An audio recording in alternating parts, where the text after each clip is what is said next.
Welcome to the Starting Over podcast. I am your host, Edward Shelton, aka Dark Logos, and this is where we look at the strategies, tactics, and mechanics behind the game of Heroclix. I'm going to call this episode from zero to moderate champion in 120 days. And this is a big shout out to Mr. Raymond, Major Raymond Spiek, and he sent me this email, and pretty much it goes, "Hey Dark Logos, my son, age 14, is loving clicks and wants to go to Gen Con and play George, as he is also a big Black Adam fan. My wife and I are going to get him to Gen Con, so we are looking at how to qualify and what to expect. You're big on technique. Any advice for an amateur looking to go pro in 120 days? And big shout outs to him and his son for listening. And so here we go. Why do I say from, amateur to moderate champion? To get to George's level or Dan's level or Alex's level, I'll be honest, I'm not there myself. Can I give them some minor challenges or even, flabbergast them a bit or even introduce new tech? Yes. Can I give you advice on being at the level of beating them? Not exactly. Now, I can counterpick all day. I can give you great insights, all that other good jazz. But when it comes to being the hero, then or even pro, that's foreign country for me, and that's a little bit humbling for me to say. It's foreign country. Even at my local area, am I hardcore? Yeah, but I'm not every day looking at something new to exploit or playing my clicks every day, trying to test out teams and new things all the time. I'm still working on play testing a couple of sets. I still haven't really fully play tested Amazing Spider-Man, and some things have just gone through trial by fire. Okay, so what I'm going to do is I'm just going to lay out some general guide points of saying, how do I get to this pro country, and how do I do it efficiently, and so bear with me. It's going to be a rough ride, and this is what I would like to call the Dark Logo special on Starting Over podcast. Which way is the direction toward pro? Okay. All right, with all that confusion out the way, let's start putting some things really clear. To get to Gen Con, you can just sign up to go. Now, if you want to be in the big dance and all that, the top 16, top 8, top 4 final round, that's more what I'm targeting. If you just want to be like, I'm going to go to Gen Con and play George, not a problem. Like, if you get in some of those after hour events, you could just go up to George and be like, hey man, I'm a big fan, can I play you a game? And George is a good cat and he likes doing that. So, if your son's just main goal is to go to Gen Con and play George, then yeah, have him build his best team and let George know, George know he's building his best team and that he wants a good fight, and go for that. Just go for that. Now, if you want to, challenge people like him on the main stage, that's a different thing. Okay, first off, you got to understand, we are in, as I'm recording this, April. Most of the stuff for Gen Con doesn't really get settled out for a while until we get the announcement of what's legal. Once we get the announcement for what's legal for Gen Con, then we know, like, aha, this is what I am going to have to deal with. Okay, now, what this now requires of you is I'm going off the assumption of what's going to be legal at Gen Con. I'm going to assume that it's Superman onward. Okay, because what did they do last year?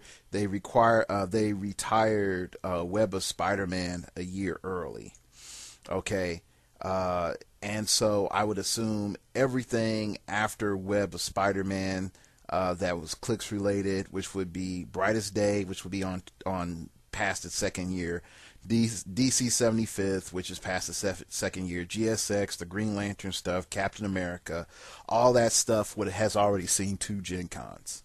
Okay, so Street Fighter, I don't even think Street Fighter's legal. So all that stuff is retired. Okay, so you're looking at Superman on. All right, so that's a good chunk of stuff. All right, the next thing that you are going to have to assess is going through all of that stuff and seeing what everything does and making notes. And you might say, like, hold up, wait, why am I doing that? That makes no sense. Dark Logo, she said, hey, I shouldn't be trying to go through and memorize all the stuff and all the dials and what everything does and all this other things like that. If you're going to be a pro, you need to know what everything in the pool of figures just does and what's not there. Okay, so like, for example, if you look through the pool of figures and you're like, man, there is nothing that shoots through walls. Okay, I don't have to worry about that. There were 5 figures that perplex up their whole entire team. Okay, I need to be mindful of that. There are 2 figures that stop line of fire. There's this ATA that is usable, this ATA that's not. This con exclusive fig, while it would be tough to get, would work really well on this team. This other figure, it provides this one shenanigan that just can't be ignored, and I think it would be really popular. Okay. This is the grunt work that no one likes.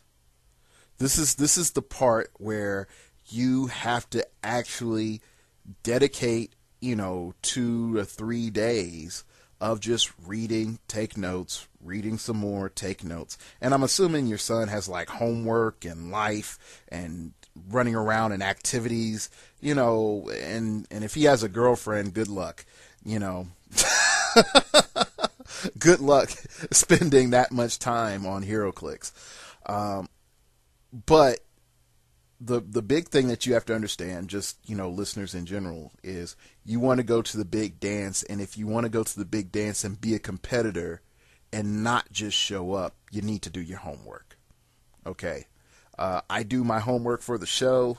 I do, homework, to become a better player. Most of my teams, I invest 2 to 3 days in. And you're going to say 2 to 3 days, like, what does that break down in hours? Probably some teams, 10 hours. Some other teams, maybe 5. Weakest team that I've ever designed is really an hour. Now, if you're like, man, I put in an hour and then I finally have my team, and I'm not insulting you, and time doesn't necessarily mean higher quality, but if you're going to Gen Con, you spend an hour on designing your team, I'm sorry, you're doomed to fail. If you haven't at least put 2 weeks worth of time in to design your team, you would be at a loss. Yeah, so that's just pure simple. So do your homework. The next thing is, I would tell you, everybody that I've talked to about Gen Con or interviewed about Gen Con has about 3 proto teams. You don't just say, I like this team, I'm going to build this team, and then I'm going to play test this team against everything, and I know that this team is going to beat everything. Very few people come to that conclusion early on. Most people say, like, I got these 3 teams, I think this will do well, I'm not quite sure. And usually these teams are a rock, paper, scissors of each other. Team A beats Team B beats Team C beats Team A. Okay, that's usually what it comes down to. And then what they do is put the thumb to the wind, get a little intuition, and they pick a team. Okay. I know that was the case for Dan because he had a Thunderbolt's team when he won Gen Con. I don't think the case was George. Even last year, George had practiced his team. And so George, and I'll get to that in an example of why George Masu is an abnormality in Heroclix. And I think even what ended up happening is Alex had his whole crew and they play tested and they came down to that one team. And so they had that, they all were sort of running that one team. The next thing that I would say is if you want to be serious, you need to go look at one of these Realm Championship tournaments and go to those. Go to one. And go to one before Origin, or try to go to Origin, really, I hate to say about going to Origin because Origin's format is jacked. Mainly because the map pool for Origin is open to just about every legal map that WizKids ever made, whereas Gen Con is limited usually to the last 10 maps produced, unless there was a game effect on the maps that they felt that was imbalanced, a la Krakoa. So keep that in mind, and you also have to recognize how much, just how much Infinity Gauntlet messed up the map pool, because there were some good maps that came out. Really, I think Captain America had a good map, and I don't think that was in the map pool. So anyway, but you got to think about, hey, the map pool, and do you have access to that map pool for those major tournaments? But yeah, go to, before I get sidetracked and rabbit trail myself, go to another major tournament, because what you're going to have to overcome is, oh my gosh, I'm at a big game jitters. You got to get over your big game jitters. And if you don't get over your big game jitters when you get up to Gen Con, I'm not going to say you're going to throw up on yourself or pee your pants or whatever. But our biology as humans, whenever we get really nervous, usually to relieve our body weight or to lighten ourselves so we can run faster, we usually either defecate, urinate, or vomit. Just normal fight or flight syndrome.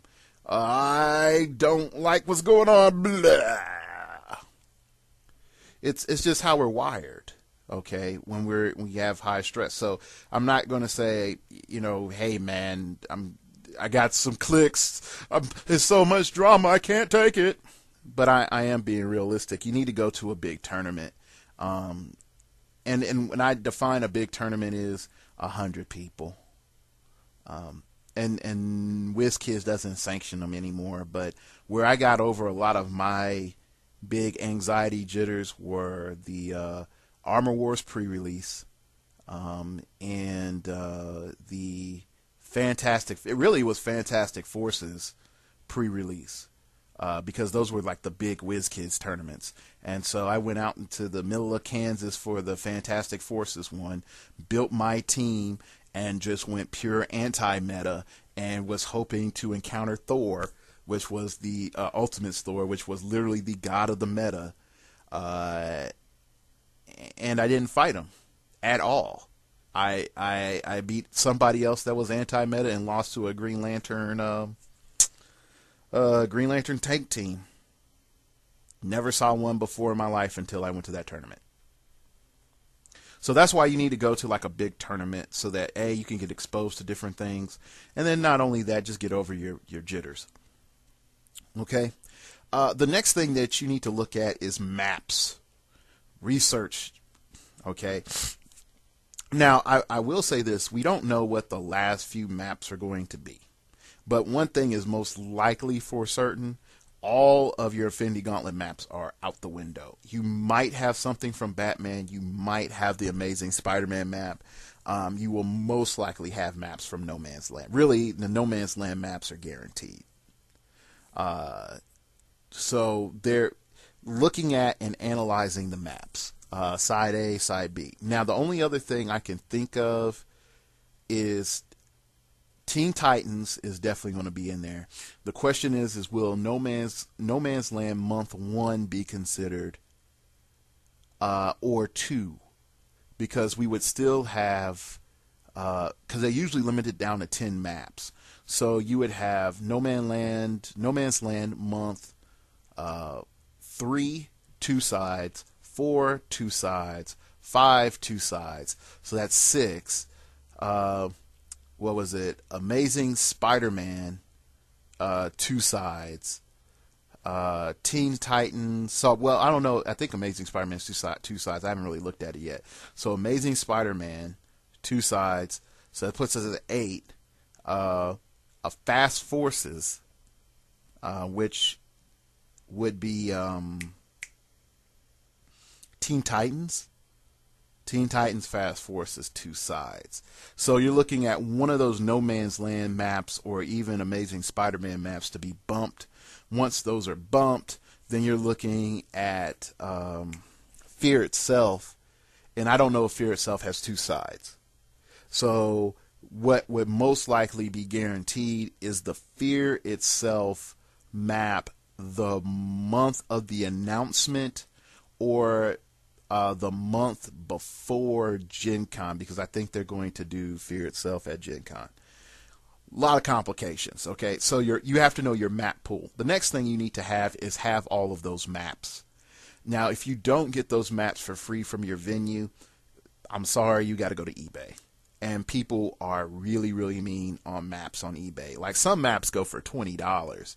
Like, you can get lucky starting off and getting them for $5, and then shipping is like $2. So they're going to cost you $7. But as time progresses, those maps are ridiculous. Oh, gosh, I hate looking at eBay on maps sometimes. But if you need a map, you don't have it, there you go. Okay?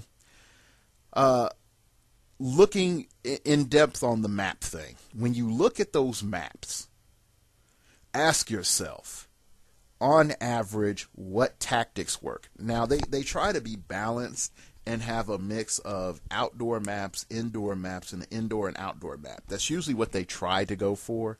They've done that the last few years, but that's not a guarantee. So you need to look at your map selection. Like, the one map I think that they are not going to do is that power station map. My guess, just my guess, because it cuts to elevation 2 at halfway in the map, and it gives a way big distinct advantage to the person on elevation 2. But at the same time, I think they allowed Death's Throne or whatever at Gen Con as well. Whatever. So you have those things to consider. Is what advantages do I have? What characters benefit from elevation 1, elevation 2? There's 5 levels of elevation. Do I have a team that can, go through that? What's the chances of someone picking that map? And I always try to lower it no lower than 50-50 with the map pick. Okay? So if you say, hey, 50-50 chance that I might have to play on this map, can I at least deal with that team? And then ask yourself, what type of team would use that map? And then ask yourself, can I solve for that issue in different ways? Okay? So the map issue is what sets the fight. And it sets the stage for everything. But once we know the maps, we are really good to go then, because they've announced retirement as well. Okay. Now that we're gone, we know we need to go to an event. We have maps. We know all the stuff with maps. We've looked and done our homework and looked at all these figures. What we're going to do now is start team composition. And your team composition should start off like this. I feel this figure has a high chance of not being nerfed, and I'm saying that right now. If you're starting today, you're going to say, I feel that this figure that I have selected has a low chance of having a silver bullet, an errata, some other weird ruling on it, and it's strong enough that I feel that it can counter these 5 things or 6 things or how many other things it is. It's weak to these common things, and then list them out. And then you need to say, I need to solve for what I am weak against, and then while at the same time guaranteeing that your main figure works. Now, if you have a combination effect between 2 figures, the more complicated it gets. Okay, but you're looking at this team beats, or this figure beats 6 different things that are common. Or how many? It's weak against this many things. If your analysis comes out, this figure is strong against these things, and it's like 2 things that are really, really common. But it's weak against 4 things, and it's neutral against 8 things. Then you want to say, is that weakness worth it? Because it has a small amount of weakness, high amount of neutrality, very little strength. And so then you have to weigh it against this thing that beats 6 things, is weak against 5 things, and it's neutral against 3 things. You have to start balancing, do I want something that's definitively stronger, or do I have the skill to play a figure or a team at a level in which I can take on my disadvantages, or I can make that neutral fight a fair fight or still in my favor. Okay? So that's something that you really just have to like keep in the forefront of your head, and that a lot of people just don't consider. Is, what is it good against? What is it weak against? What's it neutral against? And I am telling you straight on, it's that neutral factor that becomes really the end all and be all. And I love the game because I would say one of the most fun games. I wouldn't say the most technical game.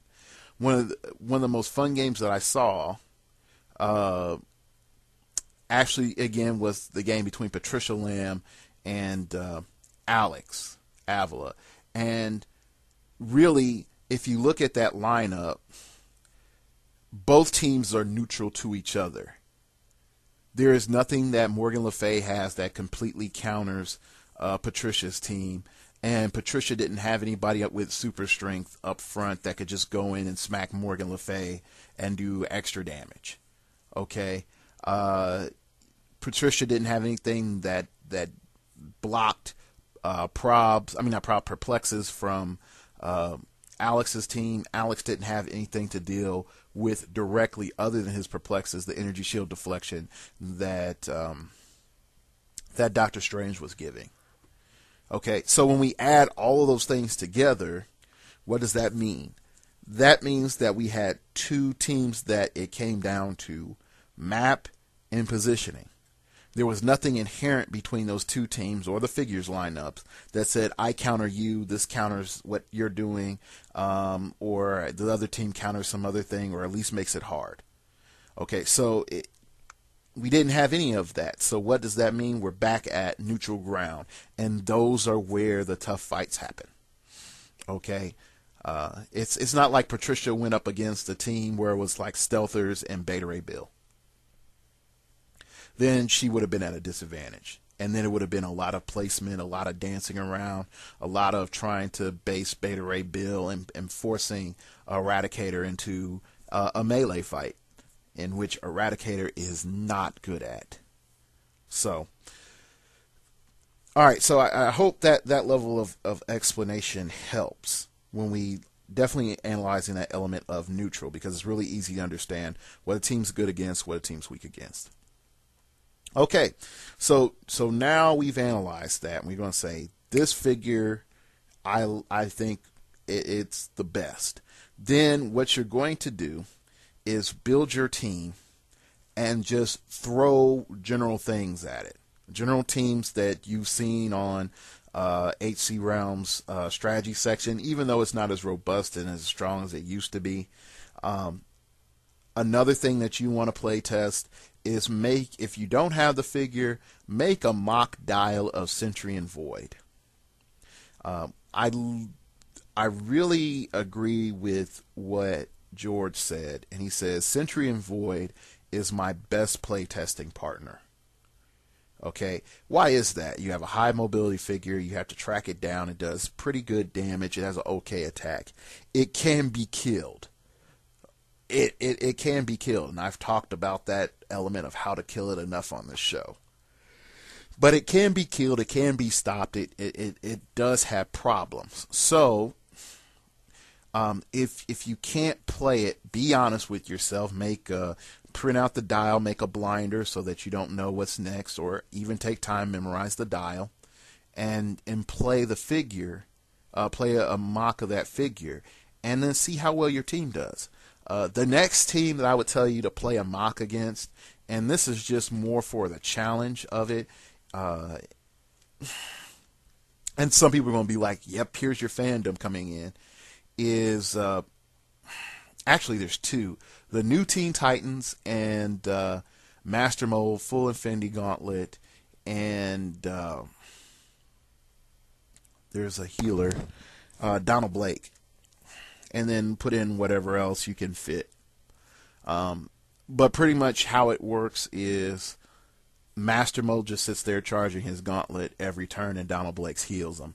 Can you stop Master Mold hitting Godhood plus dealing with the effects of Legacy Virus or Retrovirus or whatever it is?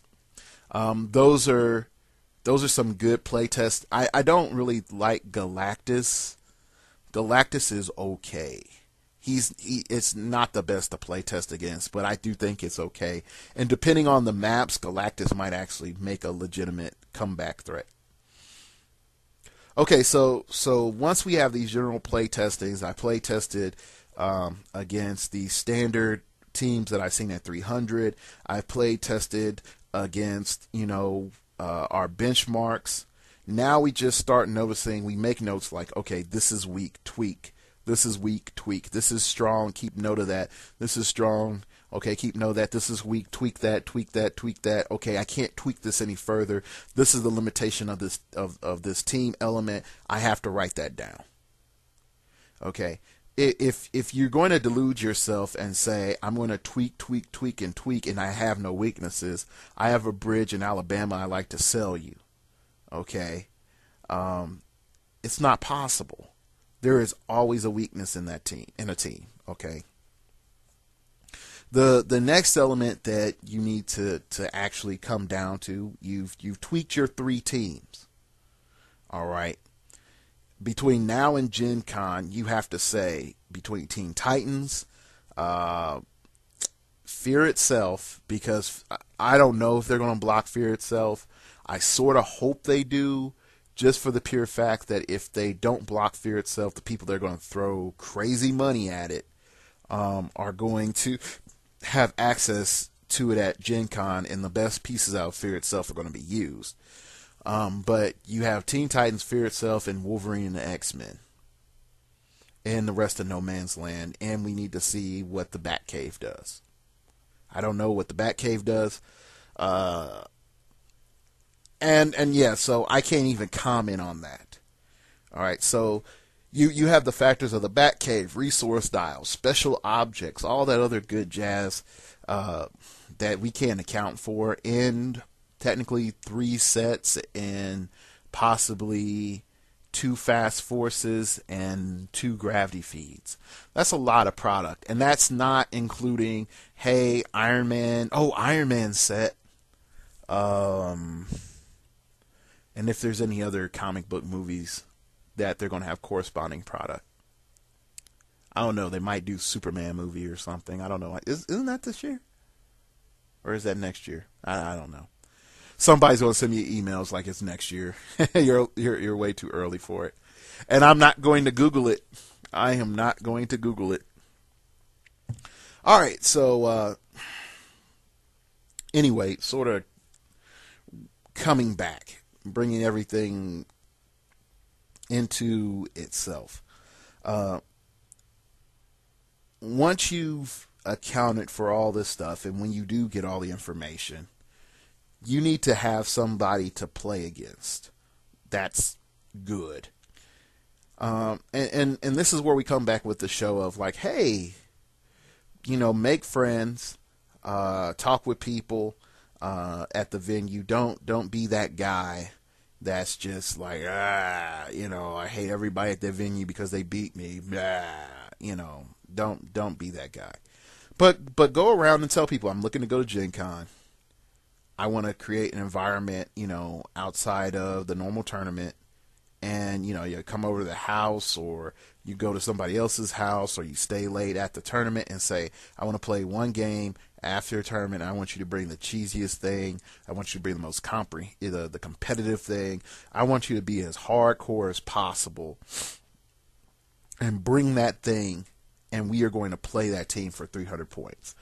And then I would even say, even more so, the next level is, once you feel really solid with that team and you're getting consecutive wins, is give people in increments 315 points, 350, and then against 400 points. And you might say, wow, man, the 315 is a minor edge, and it does change some things. You just make a rule that, folks can't bring in figures over 300 points. But once you get that 350, they have a very noticeable edge. That's another support figure. And if you can overcome that, then you're good. 400, it should be the bloodiest fight, and you should be losing more than 50% of the time. But if you are able to do major work with your team against another team that's 400 points, and that person's good, then that lets you know that you have a really, really strong foundation for a team. Okay, and I can't emphasize that enough.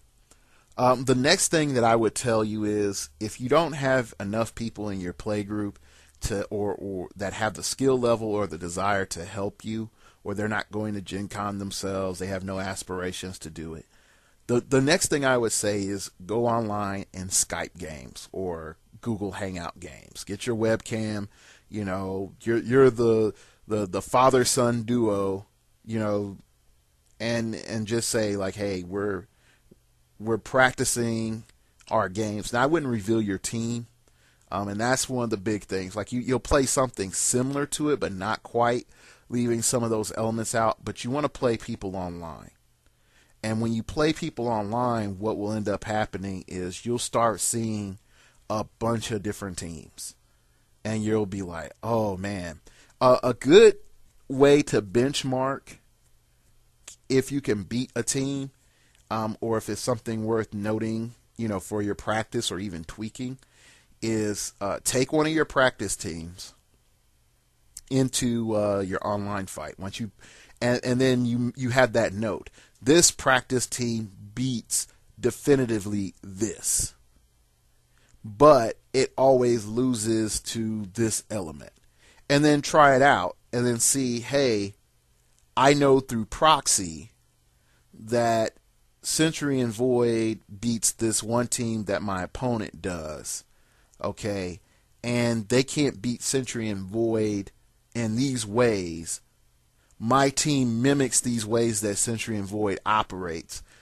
I can make some conclusions. Conclusion number one, if I can run something similar, I can beat this team in offense. Conclusion number two, if I keep X amount of mobility in mind, I will have a distinct advantage over my opponent. Conclusion number three, my damage output has to be paramount because Century and Void won that team due to how much damage he was able to do and combined with all the other elements listed. Like, you have to get in depth on that, okay? And like I said, like, online is a risky thing because you're going to be dealing with people that also may have aspirations for Gen Con or not. It's all up to them, but it can be one of those things that can change the whole direction of your experience. Uh, that's really mostly it. Um, Once you get all of that stuff down and you practice and you get your teams in, you're at the edge of the country that I can tell you. And I would say going into that far off country of prodom or even that bordering country called pro, it requires you to sort of have that dojo challenging mindset of you surround yourself with people that think about the meta and that think along the lines of what'll win and why it will win, and start having those conversations of why is this good, why is that good. Not necessarily, you never reveal your team. You never reveal your team unless you all operate as a team. But finding those people that you can say, okay, where is this analysis coming in? Why does this work? Why did you pick that? It doesn't make sense. Why does heroclix, why is heroclix meta? Well, you check out this pulse wave and you look at the map selection, and then you look at these other things that you can consider, and then when you combine it with this, and this, then you can pretty much, make sure that you're always going to be in these situations. Oh, okay, that's why heroclix works. All right, so that's sort of the thing that you have to get to understand, is that all of the pros, all the people at the high level talk to other people and have high level meta conversations, and they are considering things working to their advantage and to their play style. I've introduced you all, the listeners, to Alex Avila. We play mental mind game shenanigans. What's big is little, what's little is big. George Masu, bust him in the face. Hit him hard in the face and hit him frequently. Dan, what's efficient? What's the most efficient way of getting there between point A and point B? All of these schools of thought go off in their own branches, and even with myself, I would say it's the defensive, highly technical build. When we're looking at layer upon layer upon layer, backup upon backup. I wouldn't say redundancies, but we have contingency plans. Okay, is there a synthesis? Yes. Does that synthesis necessarily mean stronger gameplay? No. Each of the schools of thought distinctly have very, very absolute non-inclusive rules. And you might say, like, hold up, wait, this doesn't sound right. It's really weird. And I can even say this with trying to incorporate all those elements into myself, as well as working with certain individuals about gaining multiple viewpoints and outlooks. Here's the thing: if you do Alex's what is big is little and what is little is big mental shenanigan game, okay, or let's just say mental shenanigans, it requires a distraction that's believable, but also serves function. If you go on YouTube and you look at Alex's games, Morgan Le Fay is a glorified taxi. That defies Dan's rules of efficiency, and it defies George's rules of all-out aggression. Now, you can say in the final game, at the end of the game, in the finals, Alex came out there and he had a lot more attacks going in with Morgan Le Fay. Well, that was the pure reason was that the maneuvering towards the mid game was a lot less once Harry Leland died. So once Harry Leland died, he didn't have to maneuver as much because he tied up Black Adam really easily. Okay? So then, yeah, Morgan Le Fay can become offensive. But if you look at like the game with Patricia, I'm thinking there's another game that he has. It's pretty much Morgan Le Fay's a glorified taxi. But it serves the larger goal of the mental game. Okay, take George's team in inverse: Black Adam, Harry Leland, Infinity Gauntlet.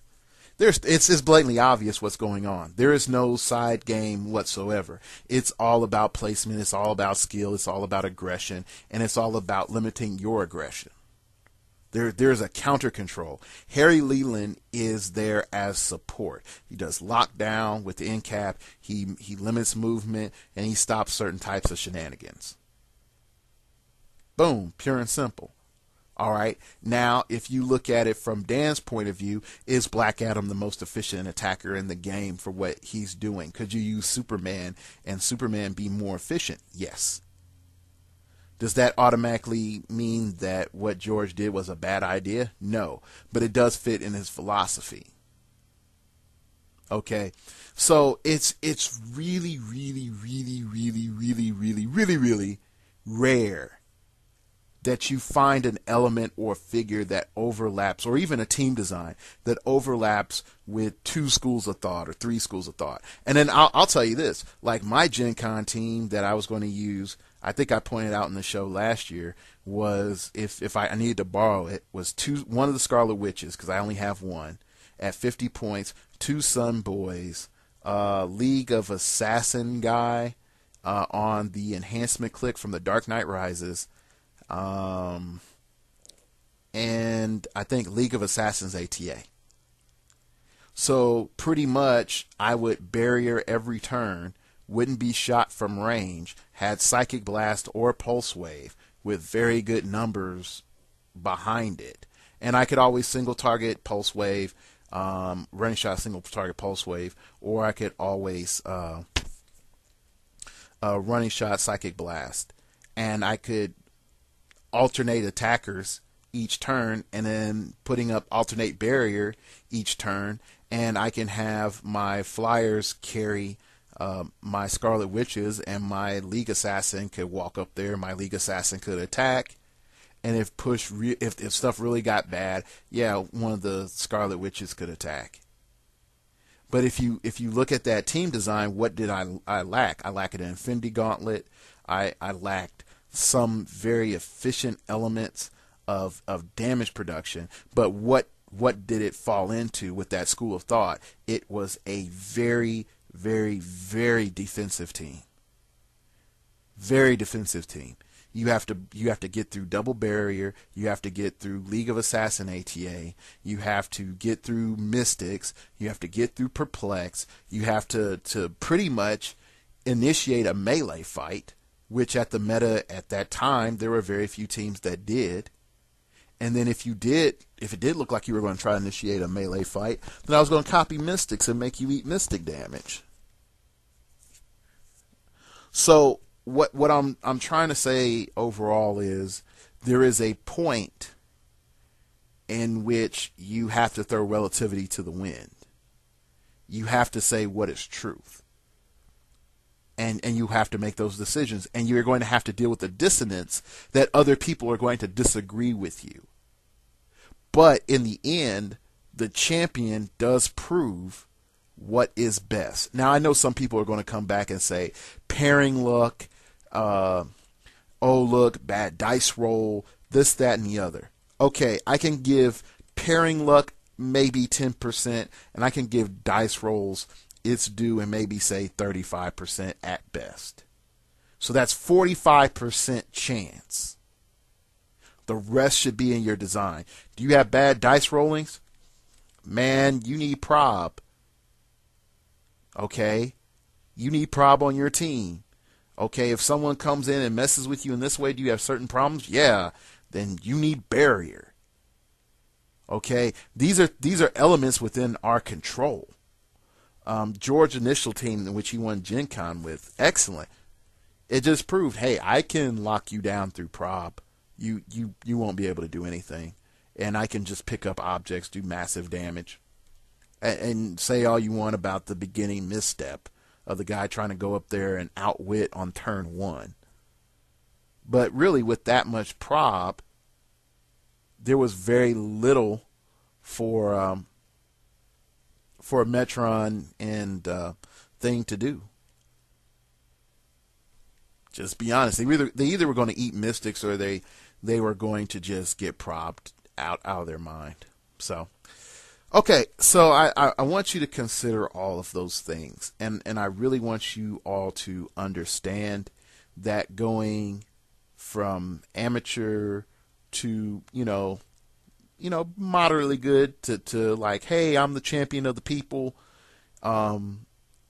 is tough. And then going into that foreign country called Pro Land is a whole different thing, and that it's a different way of thinking. And that's why I bring the champions on the show. That's why I bring highly competitive players on the show, so that you can get those glimpses of that thinking, and not to